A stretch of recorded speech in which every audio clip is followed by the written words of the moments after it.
Ouattara a pris part hier au Sofitel Abidjan Hôtel Ivoire à la cérémonie d'attribution du Super Prix ASCAD 2022, une compétition organisée par l'Académie des sciences, des arts, des cultures d'Afrique et des diasporas africaines pour les 10 premiers lauréats des prix ASCAD de la période 2010-2021.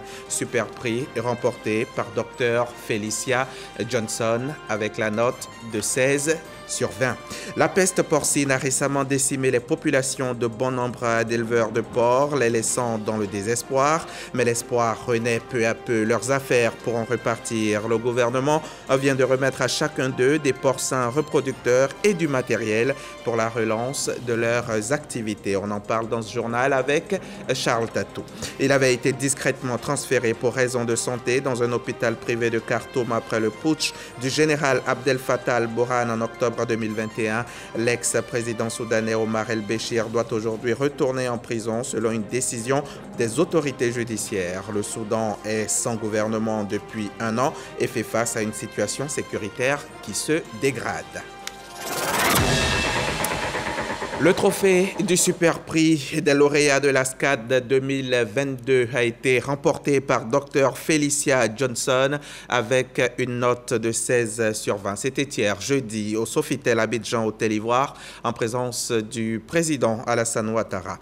Maître de conférence, enseignant, chercheur à l'université Félix Houphouët-Boigny, chercheur associé au Centre d'excellence africain sur le changement climatique, la biodiversité et l'agriculture durable. Dr Johnson était en compétition avec 5 autres lauréats du prix ASCAD. Elle empoche 10 millions de francs CFA. L'excellence célébrée ce jeudi au Sofitel Abidjan Hôtel Ivoire, commune de Cocody. Une présence, et pas des moindres, pour rehausser cette célébration, celle du président de la République, Alassane Ouattara, avec à ses côtés le vice-président de la République, Thiemoko Mélié-Koné, et des membres du gouvernement. La cérémonie les réunissant est la remise du Super Prix ASCAD 2022, prix qui récompense des anciens lauréats ASCAD. Cela fait plusieurs années, en effet, que notre institution a cette commission d'attribution des prix et fonctionne dans la rigueur propre aux enseignants et chercheurs de renom. Nous avons voulu innover cette année en organisant un concours spécial destiné aux anciens lauréats.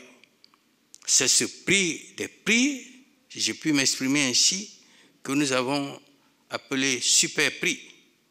Les jurys de ce prix, Monsieur le Président, je l'atteste, ont fait un travail rigoureux et impartial. Le professeur Ouraga Obou est le président de la commission d'attribution du prix.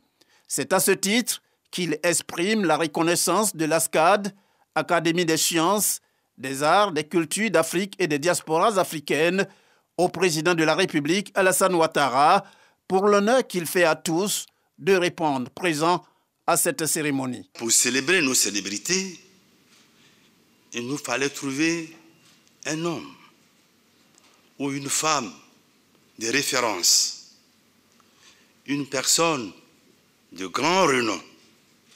Tout naturellement, notre choix a porté sur votre personne, Monsieur le Président.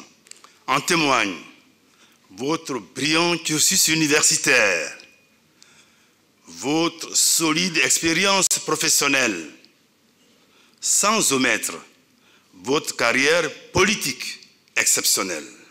Nous avons choisi, Monsieur le Président, parce qu'au sens métaphorique, votre étoile n'est pas l'étoile filante. Mieux que l'étoile filante, vous êtes, Monsieur le Président de la République, l'étoile polaire. Sur les 6 postulants au Super Prix ASCAD 2022, on enregistre 3 récipiendaires. L'ONG La Beaufort, lauréate du prix ASCAD 2015, reçoit le 2e prix d'encouragement. Le Centre suisse de recherche scientifique, CSRS, lauréat du prix ASCAD 2011, lui part avec le 1er prix d'encouragement et le Super Prix ASCAD 2022 revient à Johnson Felicia du groupe de chercheurs lauréat du prix ASCAD 2010. La joie pour la super gagnante est visiblement tout à fait grande. C'est un prix de reconnaissance. Reconnaissance au travail acharné, reconnaissance au dévouement. Et je profite pour saluer tous ceux qui n'ont pas pu venir et dire merci, merci, merci à tout le monde. Et aujourd'hui, je dirais que je suis comme un ambassadeur qui ouvre les portes et nous sommes tous mobilisés à travailler pour que l'Université Félix Houphouët-Boigny ait une meilleure visibilité pour faire connaître les travaux réalisés au sein du Centre d'excellence africain sur le changement climatique, la biodiversité. Merci à tous mes collaborateurs. Vraiment, nous sommes contents. Merci au président de la République d'avoir accepté d'être là. Le président de la République, Alassane Ouattara, qui séance tenante, reçoit un présent de l'ASCAD symbolisant les valeurs qu'il incarne, notamment la Côte d'Ivoire solidaire, n'est pas resté sans faire parler son cœur. Comme pour féliciter et encourager tous ceux et toutes celles qui œuvrent sans cesse à la promotion de l'excellence, il offre 10 millions de francs CFA au super prix ASCAD 2022, 5 millions de francs au premier prix d'encouragement et 3 millions de francs au deuxième prix d'encouragement. Ceux qui viennent en 4e, 5e et 6e position n'ont pas été oubliés. Ils reçoivent chacun une somme de 1 million de francs CFA de la part du président Alassane Ouattara. Un reportage de Jérôme Kofi Abolin, Jérôme Begré et Lamine Dramé. C'est parti pour la 9e édition du Forum de l'emploi et de l'entrepreneuriat féminin. Le Premier ministre en a donné le top départ ce vendredi même, ici à Abidjan. Ce forum se veut une lucarne d'aide aux femmes. Il va contribuer à révéler leur potentiel à travers des formations à l'entrepreneuriat. Ce sont donc 2 journées de formation, d'information et de partage. Alexis Ouedraogo nous en dira plus dans nos prochains journaux. En décembre prochain, l'OIP organisera la première édition des Journées de la marque ivoirienne innovante, dont le thème sera la marque, un levier de développement. L'objectif étant de développer une culture des marques en Côte d'Ivoire.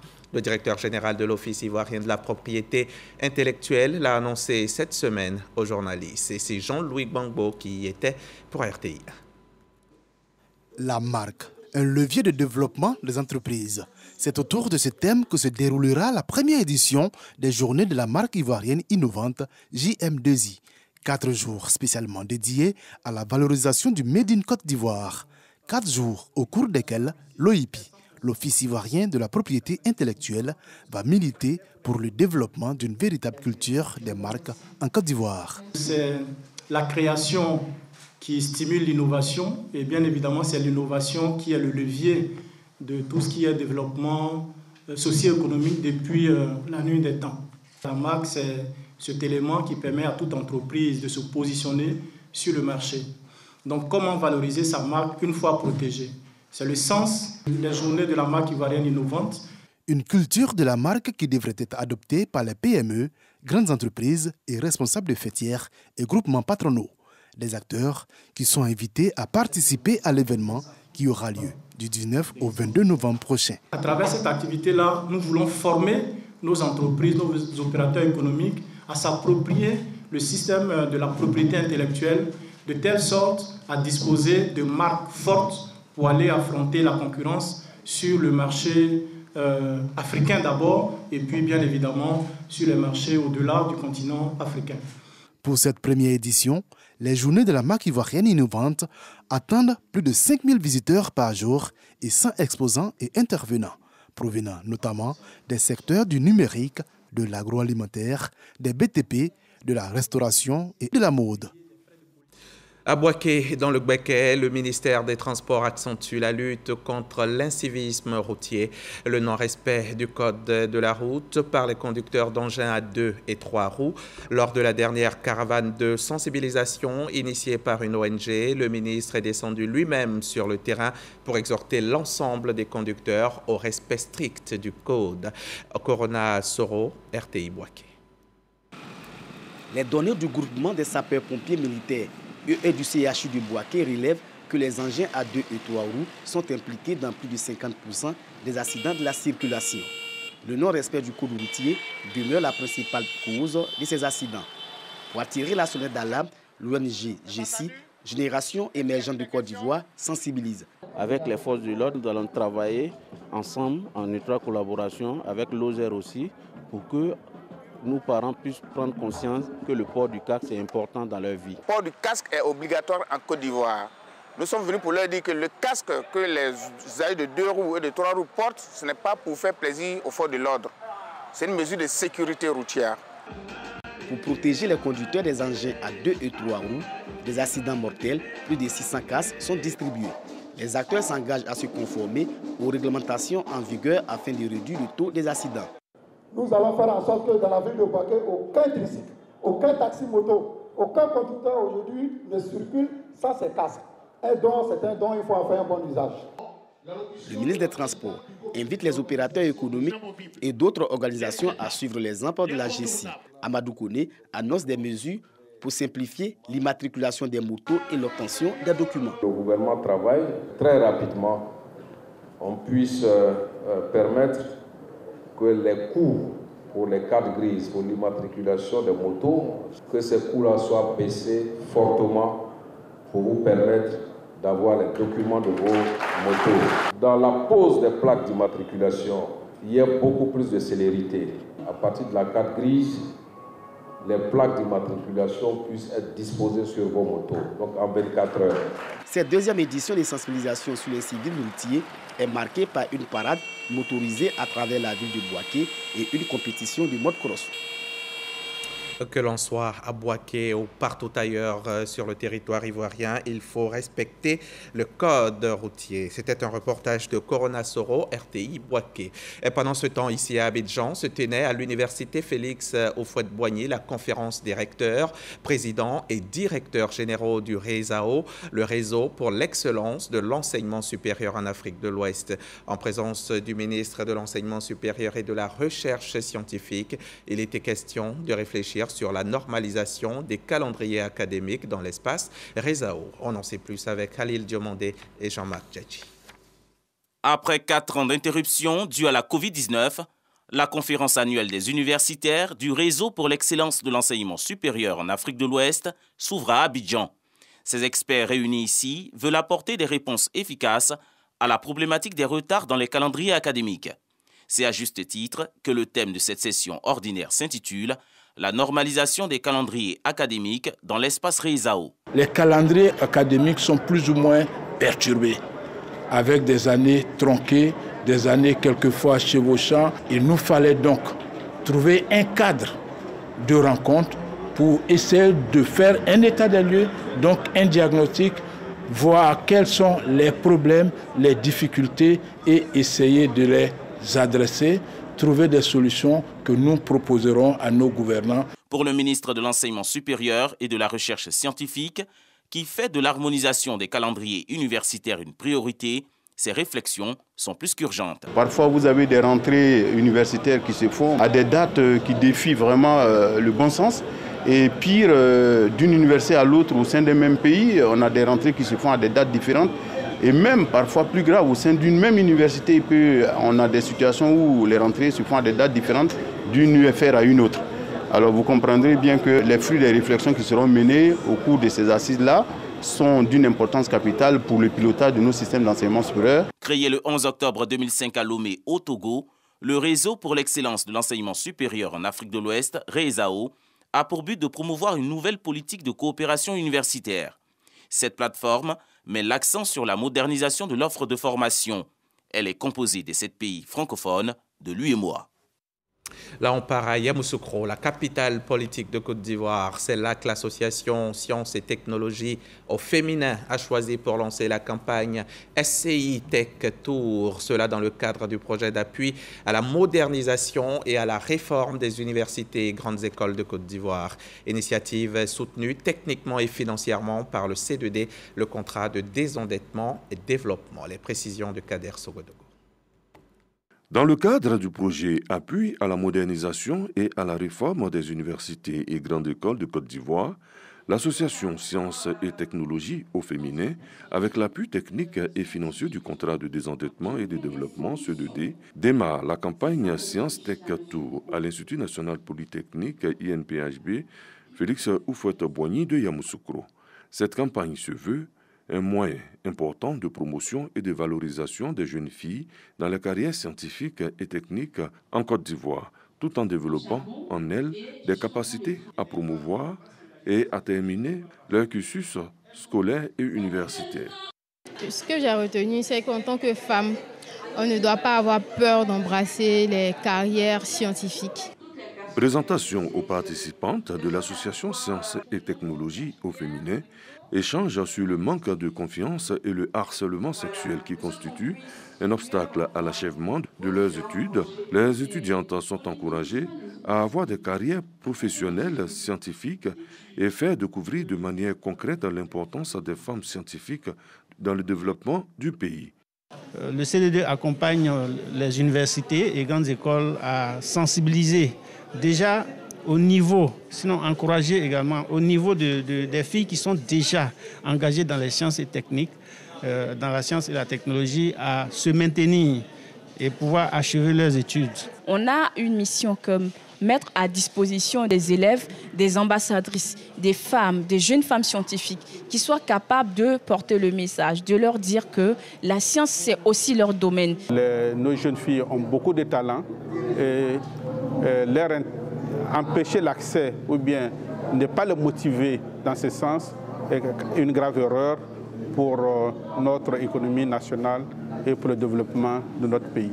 La campagne Sciences Tech Tour va déposer ses valises dans les universités Nangui Abrogoa, Alassane Ouattara, Félix Houphouët-Boigny, Periforogon Koulibaly, l'université de Mans, l'université de San Pedro et l'Orunion Guédé. L'École nationale supérieure de statistiques et d'économie appliquée ne sera pas en reste. La chaire UNESCO Paix prépare la célébration de son 25e anniversaire. En prélude à cette célébration, elle vient d'organiser la 3e édition des Awalé de la chaire UNESCO, dont l'objectif affiché est de former et sensibiliser les populations sur leur rôle dans la construction d'une paix durable. Le compte-rendu d'Abou Sanogo et Jonas Kwadjo. Pour la 3e édition des Awalé, la chaire UNESCO pour la culture de la paix ambitionne de former et sensibiliser la population ivoirienne, en particulier les jeunes, à travers le thème « Le rôle des jeunes dans la construction de la paix ». L'objectif est de contribuer à la consolidation de la paix et de la cohésion sociale en Côte d'Ivoire, former les jeunes à la culture de la paix et de les éduquer sur la nécessité de la préservation d'un climat social apaisé et le règlement pacifique des différends par les jeunes eux-mêmes. À 10 à 20, on essaie de mener des activités de renforcement des valeurs, parce que c'est ça également l'éducation à la culture de la paix, c'est de nous appeler à des valeurs, à des principes qui transcendent nos diversités, qui transcendent notre culture, qui transcendent même nos religions, qui transcendent nos partis politiques. C'est de développer nos esprits critiques. Les Awalé de la chaire UNESCO représentent un élément important dans la diplomatie préventive. Et la chaire UNESCO veut amener les Ivoiriens à cheminer avec la paix par l'entremise des acteurs locaux. Le genre de débat comme on a aujourd'hui, c'est un impact, une personne, une seule personne, qui est capable de vivre ce changement et de le porter. C'est la société qui va changer. Les Awalé de la chaire UNESCO se tiennent en prélude à la célébration des 25 ans de la chaire UNESCO pour la culture de la paix de l'université Félix Houphouët-Boigny, qui se tiendra du 19 au 21 décembre prochain. Quelqu'un disait quelque part qu'en éduquant une fille, vous donnez du pouvoir à toute une nation. À Mbengue, tout à fait au nord de la Côte d'Ivoire, à quelques 75 km de Korogo, les jeunes filles des établissements publics et privés viennent de recevoir des kits scolaires, histoire de les aider à rester à l'école. Un don du député-maire de la commune. Ami Sissoko, correspondance. En cette rentrée scolaire, les écoliers des familles vulnérables de la commune et de la sous-préfecture de Korogo n'ont pas été oubliés. Ce sont plus de 6 000 kits scolaires qui leur ont été offerts par le conseil municipal de Korogo et le ministre de la Communication et de l'économie numérique, Amadou Koulibaly, par ailleurs deuxième adjoint au maire de la ville. La remise officielle a eu lieu à la mairie de Korogo par le maire Lazani Koulibaly. Pour les bénéficiaires et les responsables locaux de l'éducation nationale, ce don est une bouffée d'oxygène. Malgré notre volonté d'apprendre et malgré celle de nos parents à nous offrir le plus beau cadeau qu'est l'éducation, sera-t-il possible sans matériel? Nous répondons non, non et non, papa Am. Par cet acte d'une grandeur inestimable, vous venez de nous prouver encore une fois que vous êtes le véritable père de tous les enfants de mine de Korogo. Les enfants doivent savoir lire et écrire. Ça, c'est l'objectif. Et vous le savez, et nous le savons. Et grâce à ces manuels, grâce à ces kits, nous allons atteindre ces objectifs. Au cours de cette cérémonie de remise de kits scolaires, le maire Lassana Coulibaly a affiché la volonté du conseil municipal et celle du ministre de la Communication et de l'économie numérique à soutenir le système éducatif à Korogo. Notre devoir, c'est de faire en sorte que nos enfants, les enfants de Korogo, puissent aller à l'école dans de très bonnes conditions avec tous les moyens qu'il faut. Le ministre de la Communication, ce n'est pas la première fois qu'il fait des dons dans le milieu scolaire, des ordinateurs à des étudiants, à des élèves de terminale, des tables bancs à des écoles, les prix d'excellence à beaucoup d'élèves et les bourses. Depuis plus de 11 ans, le ministre Amadou Coulibaly soutient les familles vulnérables du Poro. Grâce à ces actions, ce sont plus de 70 élèves de ces familles qui ont reçu des bourses d'études et poursuivent leur formation dans des universités et grandes écoles d'Afrique, des États-Unis, du Canada et de la France. Vous vous en êtes rendu compte, nous n'étions pas à Bengué, mais il s'agissait de la remise de 6000 kits scolaires, plutôt à Korogo, dont fait donc par le conseil municipal. Place au chapitre Covid.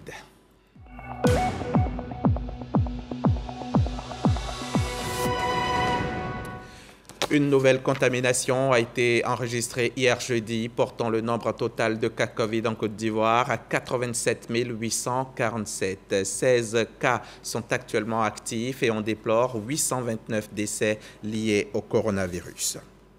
Et pour éviter d'enregistrer des décès faute d'évacuation, 2 ambulances toutes neuves et équipées viennent d'être offertes au canton Gourane, département de Séguéla. Ce don du district autonome du Woroba est salué par les populations. Eugène Atoubé était à la remise des clés des véhicules.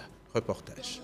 À la suite d'une requête de ces populations, le canton Gourane avait obtenu du gouvernorat du district du Woroba la promesse d'un renforcement de son plateau technique avec des ambulances pour l'évacuation des malades vers les établissements sanitaires de référence, notamment à Kani et à Séguéla. Promesse tenue. Aujourd'hui, 2 localités appartenant à ce canton ont chacune leur ambulance. Ce sont les villages de Tala et de Massala Gourane, à une 50aine de kilomètres de Séguéla. Ça, c'est déjà un début. Mais aujourd'hui, on a aussi d'autres soucis, d'autres projets. Au niveau du développement, c'est l'état de nos pistes d'accès dans les villages et aussi entre les différentes circonscriptions de la sous-préfecture et du département de Séguéla. Si la remise officielle des 2 ambulances a été un moment de fête, l'occasion a été également un beau prétexte pour le vice-gouverneur du district du Woroba, dirigé par le ministre-gouverneur Dosso Moussa, de se découvrir et mieux se faire connaître des populations. Beaucoup disent de lui qu'il est un homme bien. Les autorités administratives locales, cadres et élus de la région du Ouorodougou, le présentent comme plein d'humanisme. Il a exhorté les populations de Gourane à œuvrer pour la cohésion sociale et la paix au nom du développement et du progrès de leur canton. Dans notre vision, le développement doit d'abord commencer par une cohésion, par une entente de ceux-là même pour qui ce développement est mené. Depuis de nombreuses années, Vamissa Diomondé est acteur participant au développement du Ouorodougou. Plusieurs infrastructures, notamment des pompes hydrauliques, des centres de santé, des établissements scolaires, ainsi que des édifices religieux, en sont le témoignage. Les éleveurs de porcs peuvent à présent sécher leurs larmes. Souvenez-vous, plusieurs d'entre eux avaient perdu leurs bêtes du fait de la peste porcine. Aujourd'hui, ils retrouvent le sourire avec cet appui conséquent du gouvernement aux acteurs de la filière. Un soutien qui leur permettra de relancer leurs activités. Le reportage de Charles Tatou de la station régionale RTI Boaké. En 2017, la peste porcine avait secoué le pays, entraînant l'abattage des animaux de cette filière. La région du Thiologo n'a pas été épargnée par cette peste porcine. Après le ravage des bêtes par la peste, plusieurs éleveurs, comme Soro Catherine, avaient perdu tout espoir. Même quand on nous appelait pour des relais, là, j'étais découragée. Je disais à mon mari, vraiment, je veux. Puisque moi, je n'en ai pas encore reçu. Mais face à cette situation, des mesures gouvernementales avaient été prises avec promesse aux éleveurs victimes quant à un appui à la relance de leurs activités. Sur le terrain, les promesses se réalisent. 22 éleveurs des localités de Fekezedougou viennent de recevoir 110 porcs sentinelles pour la relance des activités de leurs fermes ravagées. On nous a beaucoup parlé de l'hygiène. Il faut prendre beaucoup soin d'eux. Si tu as payé un porc malade, il se pourrait que la mort aussi nous vienne chez toi. Chacun part avec 5 porcins, dont un reproducteur et 5 femelles, puis des aliments, des produits vétérinaires et du matériel de salubrité pour assainir les fermes. La remise de porcs sentinelles, une occasion pour les principaux responsables de la filière de sensibiliser les bénéficiaires au respect des mesures de biosécurité dans les élevages. Nous avons fait d'abord une sélection. Nous sommes allés sur les fermes, en tout cas dans les fermes qui nous ont été remontées. Nous avons vérifié d'abord si les bâtiments sont dans les normes. Parce que ça ne sert à rien d'avoir les animaux et puis bon, ils vont se mettre à divaguer dans la ville. Et donc quand les porcs sont en divagation, ils vont transférer, diffuser le virus dans les autres fermes. Donc ce que nous faisons aujourd'hui, c'est la sensibilisation. Nous avons organisé un atelier de formation des acteurs de la filière porcine dans chaque zone où ils ont bénéficié de projet. Donc il y aura un atelier à Ferté, à Wangoulou, à Korogo. Voilà, donc ça va regrouper tous les éleveurs. On va venir rappeler un peu les signes de la maladie, les mesures de prévention. Cette opération de mise en place des noyaux constitue la deuxième vague avec 400 reproducteurs qui seront distribués à 80 bénéficiaires des localités des départements de Fekezedougou, Korogo, Wangolodougou, Nyakaramadougou, Bondoukou et Tanda. On peut le dire donc, après la pluie vient le beau temps et cela vaut également pour les habitants de Nouvelle-Osro à Dabou qui retrouvent enfin la quiétude. Ils viennent d'installer un nouveau chef de village. Pendant plusieurs années, la discorde y a régné, mais aujourd'hui, c'est un mauvais souvenir. La période d'incertitude a pris fin, comme nous le rapporte Éric Gorebi.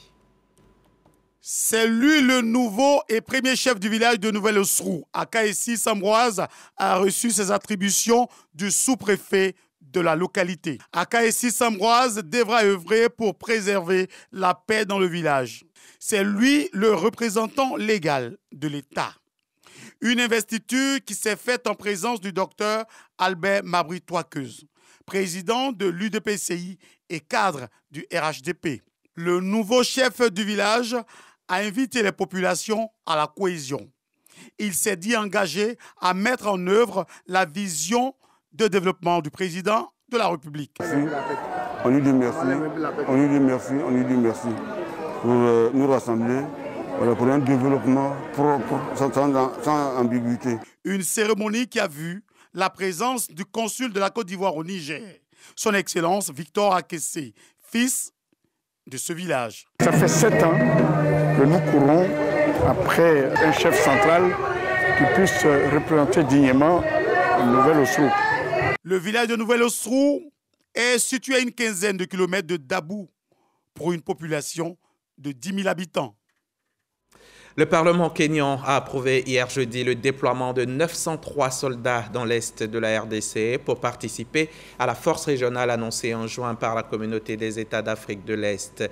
Celle-ci doit lutter contre les groupes armés actifs dans la région et notamment le M23 qui a encore conquis de nouveaux territoires la semaine dernière. Mais des députés s'indignent que Nairobi s'implique dans une guerre par procuration. Alors qu'il avait été discrètement transféré pour raison de santé dans un hôpital privé de Khartoum après le putsch du général Abdel Fattah al-Burhan en octobre 2021, l'ex-président soudanais Omar el-Béchir doit retourner en prison selon une décision des autorités judiciaires. Sous pression, la junte soudanaise semble vouloir durcir le ton contre l'ancien régime islamiste en pleine négociation avec des partis civils pour une sortie de crise politique. Le pays est plongé dans l'impasse, une économie au bord du gouffre, sans gouvernement depuis un an et face à une situation sécuritaire qui se dégrade dans plusieurs régions du pays. Et c'est la fin de cette édition. Merci d'avoir été avec nous. On se retrouve la semaine prochaine.